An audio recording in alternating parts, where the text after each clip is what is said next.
এই দেখুন বন্ধুরা, তেলটা গরম হয়ে গেছে। দেব কালো জিরে, সোমবারা পাবদা মাছের ঝাল হবে। তারপরে কালো জিরেটা একটু হয়ে আসলে দেব এই পেঁয়াজটা দিলাম। পেঁয়াজটা দিয়ে একটু নাড়াচাড়া করবো।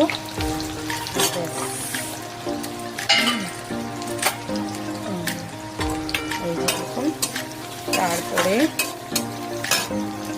পেঁয়াজটা একটু ভাজা ভাজা হোক। এই যে দিলাম চাল মগজ এবং পোস্ত বাটা এবং একটু জিরে বাটা, একটু রসুন বাটা, পেঁয়াজটা লাল লাল করে ভাজা, একটু আদা বাটা। এবার দেব টক দই এবং লাস্টে নামানোর আগে পড়বে ধনে পাতা।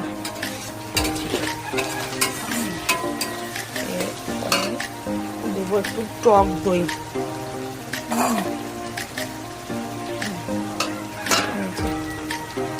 একটুখানি টক দই, জাস্ট টক দইটা দিলে না পেঁয়াজটা হয় না।